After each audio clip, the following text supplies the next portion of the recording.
Գյորջյան Կասկադ, 60 ամիս փուլային վճարում, բազմաթիվ առավելություններ։ Բարև ձեզ, այսօր Փաստ Ինֆոյի հյուրը քաղաքագետ, քաղաքական գիտությունների թեկնածու Ալեն Ղևոնդյանն է։ Բարև ձեզ, պարոն Ղևոնդյան, շնորհակալ եմ հրավերության համար։ Պարոն Ղևոնդյան, արդեն 5 տարի է անցել 44-օրյա պատերազմից, նոյեմբերի 9-ի ստորագրված փաստաթղթից, որի ժամկետը փաստացի արդեն լրացել է։ Ինչ ունենք մենք այսօր եւ ինչ մարտահրավերների առաջ ենք հայտնվել։ Ինչ ունենք մենք այսօր, ունենք անվտանգային դեֆիցիտի մեջ ապրող Հայաստանի Հանրապետություն, ինքնիշխանության հետ կապված խոշոր խնդիրների մեջ հայտնված պետություն, ունենք 120,000 հոգի հայ ազգաբնակչություն, ովքեր դավադիր գործարքի արդյունքում դարձան գաղթական, նրանց մի մասը այլևս Հայաստանի Հանրապետություն չեն ապրում, ունենք մեծ լարվածության մեջ ապրող Հայաստանի քաղաքացիներ, ովքեր դժվարանում են հասկանալ վաղվա օրը իրենց ինչպիսին կլինի, թե անվտանգության, թե կենցաղվարման առումով, ունենք ֆունդամենտալ առումով խախտված պետության դիրքեր եւ որոնք շարունակական են լինում, ինչպես այսպես հետխորհրդային տարածաշրջանում, ռեգիոնում, այնպես էլ արևմտյան հարթակներում, ունենք պետականազրկման խոշորագույն ռիսկերի մեջ հայտնված պետություն եւ հասարակություն։ Ու կարելի է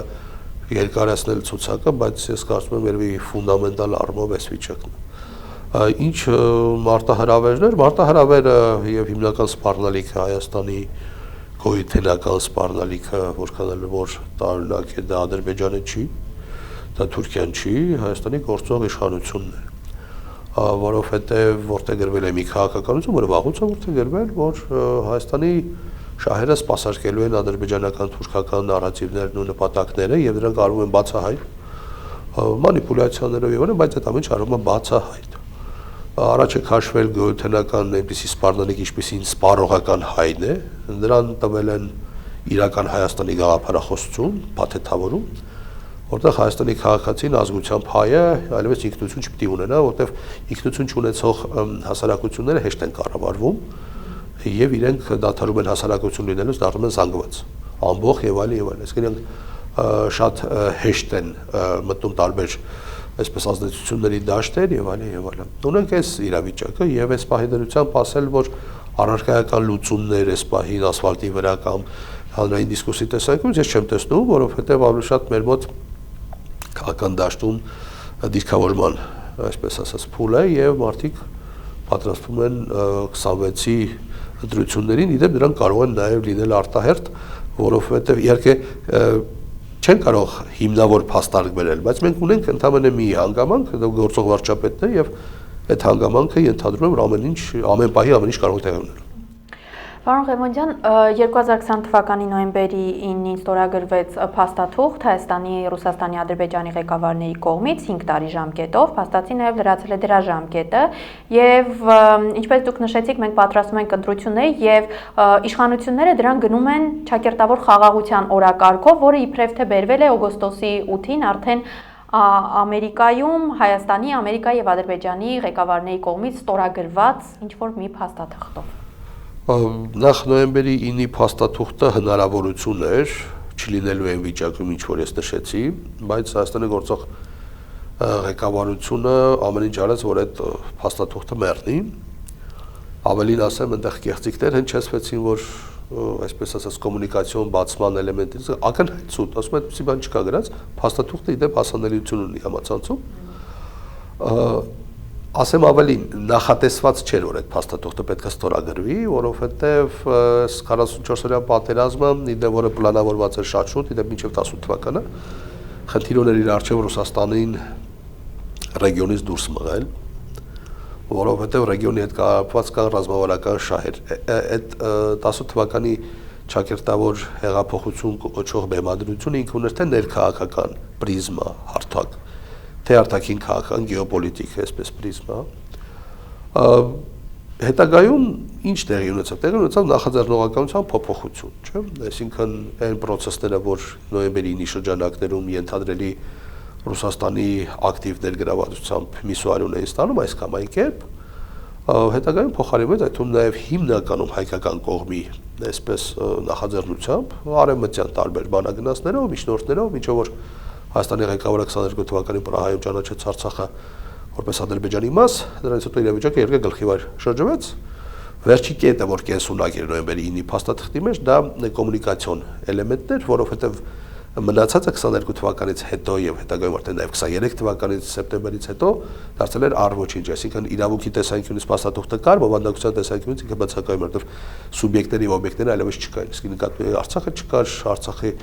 մեր քույրերն ու եղբայրներն են բռնագաղթվել, եկել այստեղ եւ այլն։ Ինչ վերաբերում է Թրամփի ուղի,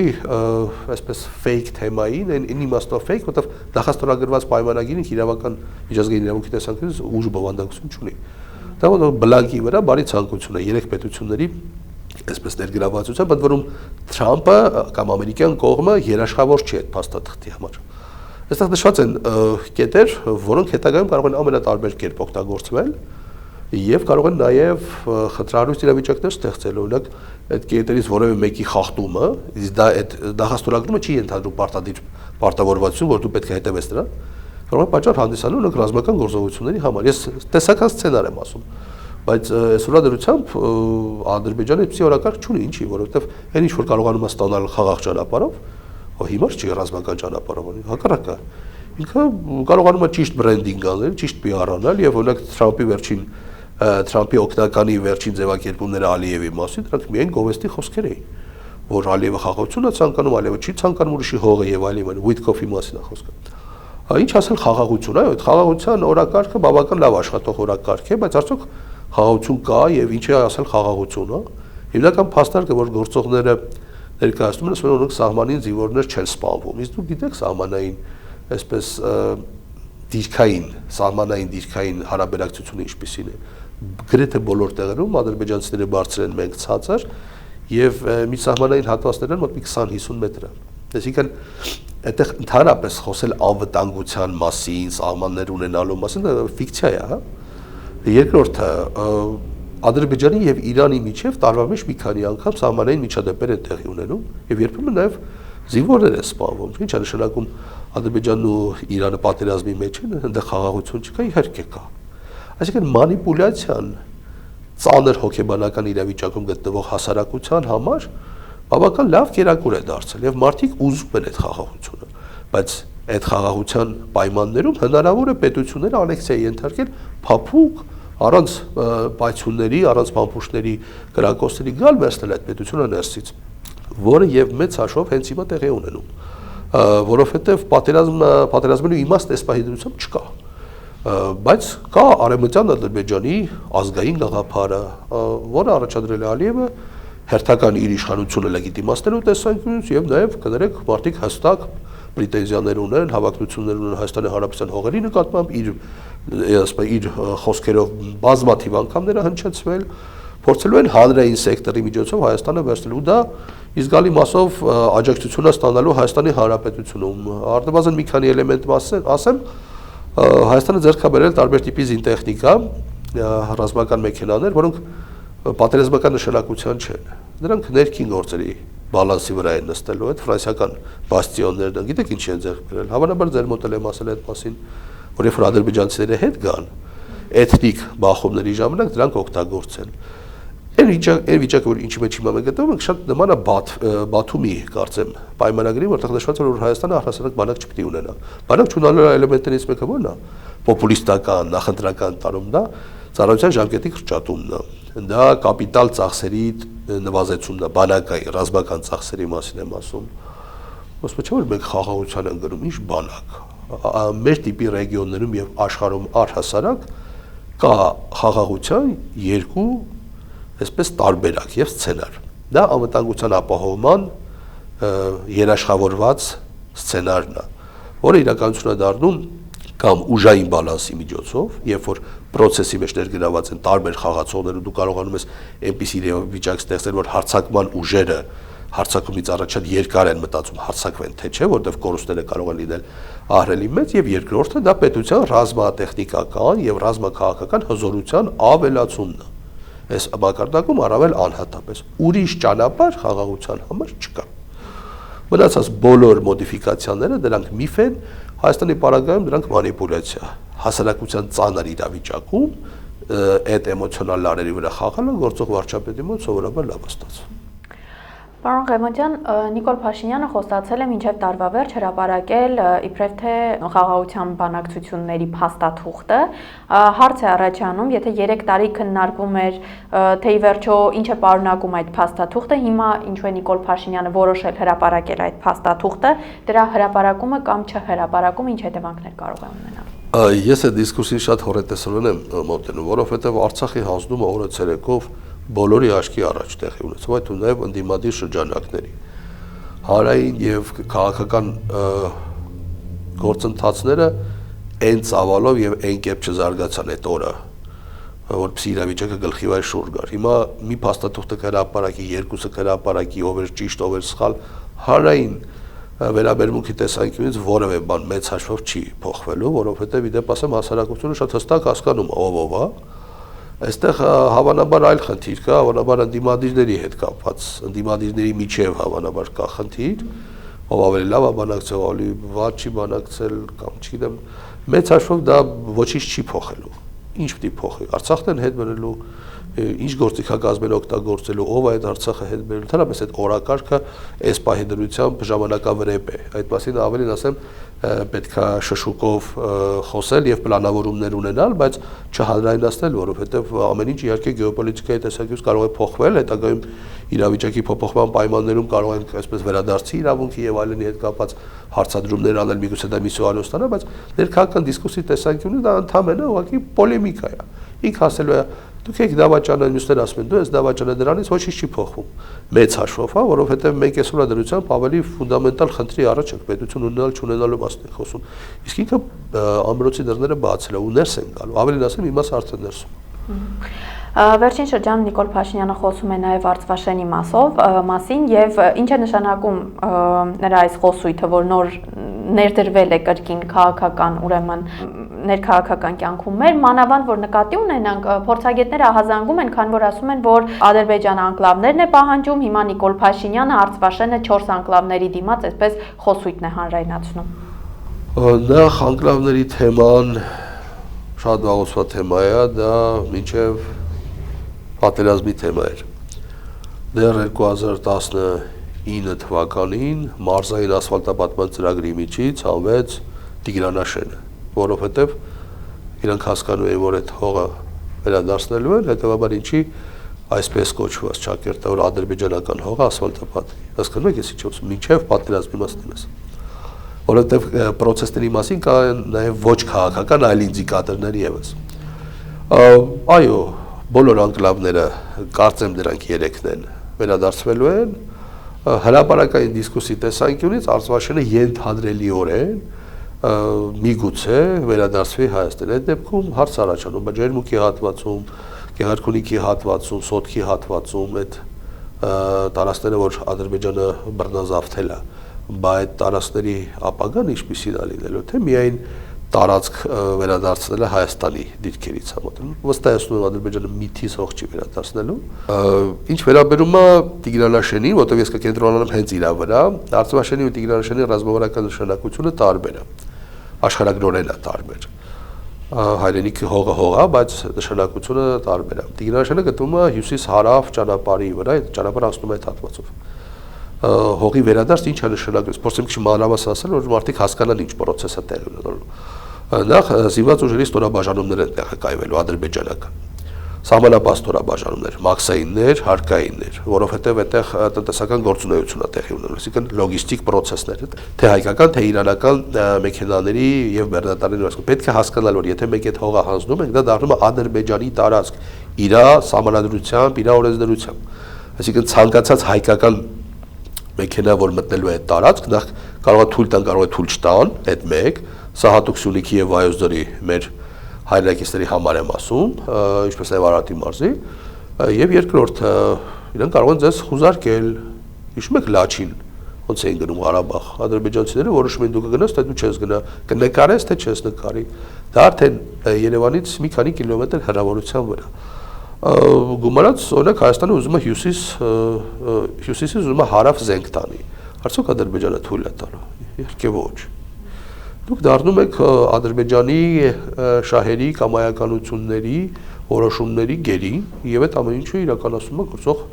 վարչապետի անմիջական նախաձեռնողականությամբ։ Պարոն Ղևոնդյան, իշխանությունները նաև արշավ են սկսել եկեղեցու դեմ։ Դրա շուրջ քննարկումները հիմա շատ են, նշվում է, որ դա մեր գոյաբանական պայքարն է, Արցախը վերջին կետն էր, հիմա արդեն եկեղեցին է վերջին կետը, ցանկանում են անգամ վեհապարին ձերբակալել, կալանավորել, պատրաստվում է նոր վեհապար նշանակել, Նիկոլ Փաշինյանը ֆեյք պատարակների է մասնակցում, ինչի համար է այս ամենը արվում, սա ով է տանում։ Նախ եկեղեցու թեման ունի երկու շերտ, եկեղեցին ամենից լեգիտիմ մարմինն է մեր հասարակության մեջ, որտեղ մենք պատերնալիստական ավանդական հասարակություն ենք։ Երկրորդը եկեղեցին Սփյուռքի սոսնձող ինստիտուտն է։ Սփյուռքի համայնքները հիմնականում ձևավորվել եւ ամրացել են, կայացել են հենց եկեղեցու շուրջ։ Երբ որ Սինանյա Զարեհի նման ապաշնոր երևույթի նշանակեց Սփյուռքի անձնակատար, հենց այնպես չնշանակեց։ Որպեսզի Սփյուռքը պետք էր փոխել, որտեղ Թուրքիայի հետ, Ադրբեջանի հետ հարաբերությունների մասով, Հայաստանի աջակցելու մասով Սփյուռքը մեծ դերակատար էր։ Դա երկրի հատկապես ցեղասպանության խնդիրներ կա։ Ուրեմն Զարեհը գնաց Սփյուռք, հասկացավ, որ պետք է եկեղեցուց սկսել, որտեղ ինքը չէր կարող համայնքները քանդել։ Նիկոլը հասկանում է, որ եկեղեցին քաղաքական բովանդակություն ունի։ Այդ բովանդակությունը պետք է արժեզրկել։ Ոնց է հնարավոր արժեզրկել, կաթողիկոսի հետ ինքը չի կարող գնալ բանավեճի։ Այդ դրա համար ասում են կաթողիկոս վեհապարատողեզների այսպիսի ձևակերպման համար ես ուրիշի մտքեր եմ վերարտադրում, ասում եմ պետք է կենցաղային մարդ սարքենք, դրա համար անուն ազգանունով դիմում, ու իսկ կենցաղային մարդը մեղավոր է ու մանիպուլյացիան քարոզչությունը ընդդեմ եկեղեցու այդ մակարդակում անում։ Ասեմ ձեզ միշտ կգտնվեն ինչ-որ մարդիկ, ովքեր փողի դիմաց կամ քրեական գործեր կարելու դիմաց կամ վախի դիմաց կարեն ինչ-որ բաներ։ Ցանկացած համակարգ ինստիտուտ ունի ինչ-որ խնդիրներ, հա։ Խնդիրը նա որ դու ոչ թե ուզում ես բարենորոգես եկեղեցին, դու ուզում ես քանդես եկեղեցին։ Որտեղ մենք տեսել ենք, Արցախը ուզում էր բարենորոգել, ինչ տեղի ունեցավ, Հայաստանն է բարենորոգում, ինչա տեղի ունեցավ, եկեղեցին հիմա եկեղեցի ու քաղաքական բովանդակությունը իրան լարում է պատճառում։ Բայց պետք է հասկանալ մի կարևոր բան, որ ինքը նախընտրական տարվա մեջ Հայաստանում պոպուլյար թեմա հանդիսացող եկեղեցուն հարվածում ենք հասկանում, որ էլեկտորալ խնդիր է ունենալու։ Բայց միգուցե ինքը տարբերակ չունի, միգուցե տերերը պահանջում են, որ այդ ամեն ինչ արվի արագ, որովհետև եկեղեցու փոփոխությամբ իրավիճակը փոխվելու նաև այս երկրում երաշխավորած այ դրա համար Սամվել Կարապետյանի այդ 37 վայրկյանանոց թեզը իր համար գոյաբանական սփառնալիք էր։ Որտեղ ինքը հասկանում որ եկեղեցի եթե կոչ արես դուրս եկեք փողոց, որովհետև այսպես պետություն են կործանում եւ այլն, դա նաև իր թիմի համար խնդրալուց վիճակ է լինելու։ Այլոք տեսնում եք այս բեմադրված պատարակները, հա, այսպես եկեղեցական եկեղեցու հետ որևէ կապ չունեցող մարդկանց ներգրավվածությամբ շատ քիչ մարդիկ են գնում,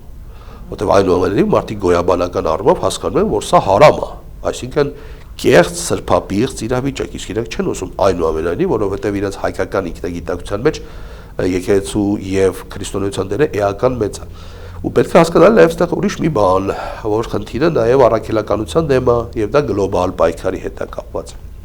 Կա պլան, որ հայերը ուղղակի չպետք է լինեն, եւ այս ռեգիոնի հետ կապված կան որոշակի գեոպոլիտիկ եւ քաղաքակրթական նաև ծրագրեր, սա դավադրությունների տեսությունից չի։ Երբ որ ես մոտ մի 8 տարի առաջ ձեռքս ընկավ մի այսպես զեկույց ամերիկյան հետախուզական հանրայնացված ծառայություններից մեկի նշված էր թե որ երկրները 25 տարի հետո ու այդ ժամանակ ինքը 5 գիրք էր, այսինքն համընկնում էր 20-ական թվականների 2020-ական թվականներին։ Նույնիսկ Հայաստանը տեսա այդ ցանկում ու նշված էր հիմնական թիրախային կետերը։ Երբ որ 18 թվականին Հայաստանում բեմադրում էին հեղափոխություն, Carnegie Endowment հետազոտական կենտրոնը բաց տեքստով նշեց թե Հայաստանը փոխելու համար ինչ պետք է։ Առաջինը եկեղեցի, առաջինը քաղաքական էլիտաներն էին, զինվորական էլիտաները, երրորդը եկեղեցին էր։ Հիմա այդ մարդը եկեղեցու հետևից անկել, որպեսզի իրավիճակը անդառնալիորեն փոխի։ Ինքը փորձում է եկեղեցին բաժանել այս պահի դրությամբ, բայց ես վստահ եմ, որ իրենք կարող են գնալ մինչև վերջի կետը։ Այսինքն հարձակում էջմիածնի վրա սանկցիա վեհապարին կալանավորելու տեսակից պետք է հասկանալ, որ երբ որ ես ասում եմ թշնամին ներսում է, թշնամին իշխանության մեջ է։ Ակնհայտ է, չէ՞ որ թուրքերի համար ինքը ձեռք բերում է, ինչի՞ մասն է խոսքը։ Իսկ այս դեպքում եկեղեցու դեմ սկսված արշավը ինչպես կարող է օգտագործվել ներքաղաքական պայքարում հասարակության էմոցիաները կառավարելու կամ բևեռացնելու տեսանկյունից։ Դե հենց այդ իմը որոշակիորեն իրականացվում է, բայց մեդիա աղբը այստեղ շատ վտանգավոր դեր է խաղում։ Իրենք օգտագործում են, որ քահանաները այսպիսին են, սրբազանները այսպիսին են, ի՞նչ է տեղի ունենում այսօր, սրբազաններին են կալանավորում, հեղինակազրկում են, կեղծ զայնագրություններ են տարածում եւ այլն, չէ՞։ Ակնհայտ է, չէ՞, որ վախ կար։ Ակնհայտ է, չէ՞, որ Բագրատ Սրբազանի հրապարակի միտինգը ահու սարսափի մեջ էր գցել ինչ-որ մեկին, հա։ Ակնհայտ է, չէ՞, որ Աճապահյանի դիրքը կարգավիճակը եւ թեզերը վտանգավոր էին։ Ակնհայտ է, չէ՞, որ Աճապահյանի հետ կապված ինքը լարումներ ուներ, որովհետեւ ուղիղ խոսող, թեզերը հստակ ձևակերպող սրբազաններ ում շատ հարգում էին, ով դերակատար էր, ով Գյումրիում ամբողջ Գյումրին կարող էր ոտի հանել։ Մենք ունեցել ենք այդպիսի դեպք Բերբյակովի հետ կապված քեյսում, երբ որ քաղաքը քաոսի մեջ էր, դա դեռ 2000-ականներին էր, հա։ Եվ հասկանալի է, որ այս կամ այն ձև այդ մանիպուլյացիաները արվելու են, սկսելու են տարբեր տիպի տեսանյութեր, ֆեյք թեմաներ, ձայնագրություններ տարածել։ Ինչ խնդիր կա։ Կարծեմ Բագրատ Սրբազանի այդ կեղծ հոդվածները ձայնագրությունները տեղի են ունեցել ամիսներ կամ տարիներ առաջ, ինչ որ կենցաղային զրույցի ժամանակ, ընդ որում մի քանի ձայնագրություններ էին տարածել, դրանք իրար էին կպցրել։ Այսինքն եկեղեցու գործոնից ինքը սարսափում է, բայց ինքը նաև հասկանում է, որ կա ինչ-որ մարդկանց, ում կարա գնի ուղղակի փողով։ Պարոն Ղեմոնդյան, գալով ընտրություններին, լինեն դրանք հերթական թե արտահերթ, հիմա քննարկումները շատ են փորձագիտական շրջանակներում, որ Նիկոլ Փաշինյանի ընտրազանգված ընդամենը 15-ից 17% են կազմում, սակայն կա նաև մտավախություն, որ կարող է վարչական ռեսուրսներ կիրառել։ Այս դեպքում հարց է առաջանում այդ մինիմալիզմի պայմաններում վարչական ռեսուրսների կիրառմամբ իշխանությունները կարողանալու են կառավարել կամ կանխել իշխանափոխության վտանգը։ Նախ գործող իշխանության համար գալիք ընտրությունները դա գոյության ընտրություն է, այդում նաև ֆիզիկական, որտեղ իրանք այդ շատ հասկանում են, իրենք գիտեն ինչ են արել։ 5000 հոգու կյանք խլելը, ընդ որում հետո հրապարակային ասել ես կարող եմ այդպես անել, որ այդպես չլիներ, բայց ես արեցի, որ ինչ չասեն վախկոտ, դա հասկանում եք, քրեական հոդված է, ընդ որում բավական լուրջ։ Եվ մնացածի մասին չասեմ, դատարանների դռներ փակել, քաղաքական պատվերով մարդկանց կալանավորել եւ այլն, հա։ Դա հասկանում են նաև ստորին, այսպես կագորդայի քպայականներ, ովքեր այդ ամենի մեջ, այսպես ասած, փայ են, մասնաբաժին ունեն։ Այդ թեզը իրաց մոտ կա, այսինքն մենք բոլորս նույն նավի մեջ ենք, բայց ես ձեզ այսպես մի տարօրինակ բան ասեմ, ՔՊ-ում արշալույսները խաղաղ չեն։ Կան այնտեղ որոշակի շերտեր եւ որոշակի խոսանքներ, որոնք դիստանցավորվում են գործողից, ավելին ասեմ, տարօրինակ բան եմ ասելու, այնտեղ մարդիկ կան, ովքեր ազգային անկալման կրող են, ձեր դեմքի արտահայտությունից շատ զարմանալի էր, այո, դեռևս առաջին դաշտ առաջի մակարդակ չեն մտնել, բայց կան այդպիսիներ։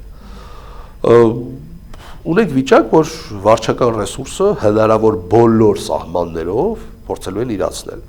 Վարչական ռեսուրսը թե տեղական ինքնակառավարման դրանից բխող մարմինների հետ, վարչակազմերի, թե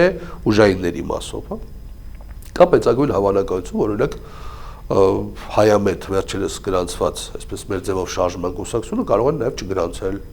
կարող են մի շարք ընդդիմադիրների ուղղակի կալանավորել։ Իսկ ով է հարց ու պատասխան տալու, չէ, Եվրամիության գրասենյակը, ինչի մասն է խոսքը, իրաց քավորն է, այսինքն գործողների քավորն է, որտեղ գործողները իրականացվում են գեոպոլիտիկ շահ, իսկ դա տեղավորվում է Եվրամիության քաղաքականության մեջ։ Այստեղ խնդիրը այն չի, որ Եվրամիությունը լավն է թե վատն է։ Իրենք իրենց շահերը փորձում են ապահովել։ Հայաստանը թող անհրաժեշտ չափով ուժեղ լիներ, չմտներ դրա տակ։ Այսինքն մենք պրետենզիա չունենք Եվրամիությունին, մենք անգամ Ադրբեջանին պրետենզիա չունենք։ Մեր խնդիրը ներսում է, դրսում չի։ Ընդդիմությունը պետք է հասկանա, որ միայն ռեյտինգով չի ընտրություն հաղթելը։ Ասֆալտի վրա ամեն քվեի համար կռիվ տալով է եւ հետընտրականով է։ Իդեպ մեսիջները կային, որ հույսերը այսպես ասած չդնեք հանգարց հետընտրականի վրա, այդպեսի բառացիորեն տեքստ հնչեցվել, որ իշխանությունը չեն գալու որևէ ձև։ Ես ես այսպես ասեմ, արտակարգ իրավիճակներում գնալու է մինչև վերջ, որովհետև իր քաղաքական ծնունդը եղել է 2008 թվականի մարտի 1-ին։ Ինքը մենակ այդ ճանապարհով է գնալու, միայն այդ ճանապարհով է գնալու։ Ես վատ կանխատեսում եմ անելու, այո։ Ես չգիտեմ, թե ընդդիմությունը որքանով կձգի կամ պատրաստ է այդ ճանապարհին։ Եթե իրանք հասկանան, որ դա ապրելու կամ չապրելու իրողություն է, ապա այո,